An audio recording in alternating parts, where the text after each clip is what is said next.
ಚುನಾವಣೆ ಆದಮೇಲೆ ನರೇಂದ್ರ ಮೋದಿಯವರು ಬೆಂಗಳೂರಿಗೆ ಬರ್ತಾ ಇದ್ದಾರೆ. ಸೊ ಇಡೀ ದೇಶ ಇವತ್ತು ನರೇಂದ್ರ ಮೋದಿಯವರದು ಬಿಜೆಪಿಯ ಸಾಧನೆ ಇಡೀ ದೇಶ ಏನು ಇಡೀ ಪ್ರಪಂಚಕ್ಕೆ ಗೊತ್ತಾಗಿದೆ. ಅಮೇರಿಕಾದ ಅಧ್ಯಕ್ಷ ಕೂಡ ವಿಶ್ ಮಾಡಿದ್ದಾರೆ ನರೇಂದ್ರ ಮೋದಿಯವರಿಗೆ. ಈ ದೃಷ್ಟಿಯಿಂದ ನರೇಂದ್ರ ಮೋದಿಯವರು ಬೆಂಗಳೂರಿಗೆ ಬರ್ತಾ ಇರುವಂಥದ್ದು ವಿಶೇಷ. ಈ ಸಂದರ್ಭದಲ್ಲಿ ನಾವು ಅವರಿಗೆ ಬೆಂಗಳೂರಿನ ಜನತೆಯ ಪರವಾಗಿ ನರೇಂದ್ರ ಮೋದಿಯವರಿಗೆ ವೆಸ್ಟ್ ಬೆಂಗಾಲ್ ಸುಮಾರು 75 ವರ್ಷ ಆದಮೇಲೆ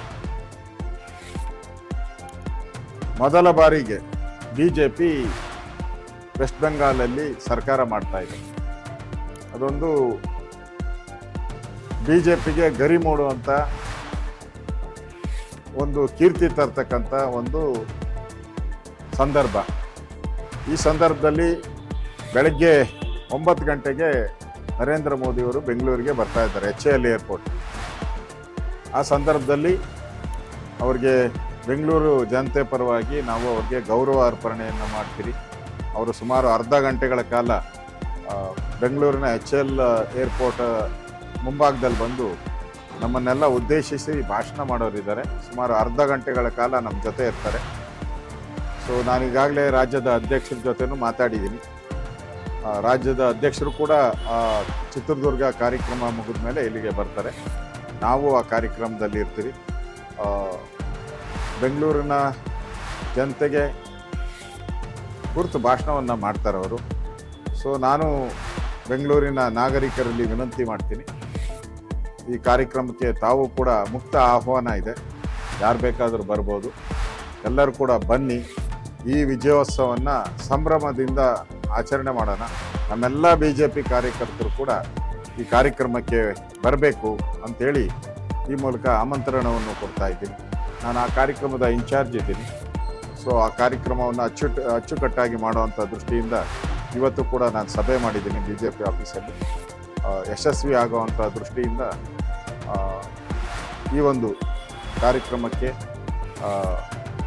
ನಮ್ಮ ಕೇಂದ್ರದ ಸಚಿವರುಗಳು ಬರ್ತಾ ಇದ್ದಾರೆ. ಕೇಂದ್ರದ ಬೆಂಗಳೂರು ಕರ್ನಾಟಕಕ್ಕೆ ಸಂಬಂಧಪಟ್ಟಂತೆ ಎಲ್ಲ ಸಚಿವರಿಗೂ ನಾನು ಹೇಳಿದ್ದೀನಿ. ನಮ್ಮ ರಾಧಾಮೋಹನ್ ಅವರು ಈಗ ಫೋನ್ ಮಾಡಿದ್ರು, ಅವ್ರಿಗೂ ಬರಬೇಕು ಅಂತ ಹೇಳಿದ್ದೀನಿ. ಅವರು ಕೂಡ ಬರ್ತಾ ಇದ್ದಾರೆ. ಒಟ್ಟಾರೆ ಈ ಒಂದು ವಿಜಯೋತ್ಸವವನ್ನು ನಾವು ಆಚರಣೆ ಮಾಡ್ತಾ ಇದ್ದೀವಿ. ಈ ಸಭೆ ಯಶಸ್ವಿ ಆಗಬೇಕು. ಓಕೆ.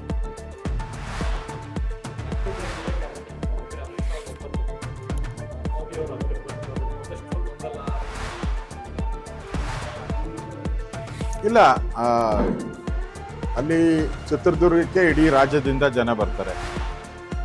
ಸೊ ಇದು ಬೆಂಗಳೂರಿಗೆ ಸಂಬಂಧಪಟ್ಟಿದ್ದ ಕಾರ್ಯಕ್ರಮ. ಬೆಂಗಳೂರಿನ 28 ವಿಧಾನಸಭಾ ಕ್ಷೇತ್ರಗಳಿದೆ. ಸೊ 28 ವಿಧಾನಸಭಾ ಕ್ಷೇತ್ರದಲ್ಲಿ ಒಂದು 10 ವಿಧಾನಸಭಾ ಕ್ಷೇತ್ರ ಮಾತ್ರ ಈ ಕಾರ್ಯಕ್ರಮದಲ್ಲಿ ಹೆಚ್ಚು, ಎಲ್ಲ ಕಡೆಯಿಂದನೂ ಬರ್ತಾರೆ, ಆದರೆ ಹೆಚ್ಚು ಕಾನ್ಸಂಟ್ರೇಟ್ ಮಾಡುವಂಥದ್ದು ಒಂದು 10 ವಿಧಾನಸಭಾ ಕ್ಷೇತ್ರಗಳು ಮಾತ್ರ. ಉಳಿದಂಥ ಎಲ್ಲ ವಿಧಾನಸಭಾ ಕ್ಷೇತ್ರ, ಯಾರು ತುಮಕೂರು ರೋಡ್ಗೆ ಹತ್ತಿರ ಇರ್ತಕ್ಕಂಥ ವಿಧಾನಸಭಾ ಕ್ಷೇತ್ರಗಳು ಯಾವ್ಯಾವಿದೆ ಅವೆಲ್ಲನೂ ಕೂಡ ಚಿತ್ರದುರ್ಗಕ್ಕೆ ಹೋಗ್ತಾರೆ. ವಿಶೇಷವಾಗಿ ಯಲಹಂಕ ಇರ್ಬೋದು, ದಾಸರಹಳ್ಳಿ, RR ನಗರ, ಕಾಮಾಕ್ಷಿಪಾಳ್ಯ, ಈ ಥರದ್ದು ಯಾವ್ದಾವ್ದು ಏರಿಯಾಸ್ ಇದೆ ಅವರೆಲ್ಲ ಆ ಕಡೆ ಹೋಗ್ತಾರೆ. ಈ ಮೋದಿಯವರ ಕಾರ್ಯಕ್ರಮಕ್ಕೆ ಅಲ್ಲಿ ಜಾಗ ಎಷ್ಟಿದೆಯೋ ಅದಕ್ಕೆ ಸಂಬಂಧಪಟ್ಟಂತೆ ಅಲ್ಲಿ ವ್ಯವಸ್ಥೆಯನ್ನು ನಾವು ಮಾಡಿದ್ದೀವಿ. ಯಾವುದೇ ರೀತಿ ಸಮಸ್ಯೆಗಳಾಗದಂಗೆ ಕ್ರಮ ತೆಗೆದುಕೊಂಡಿದ್ದೀವಿ.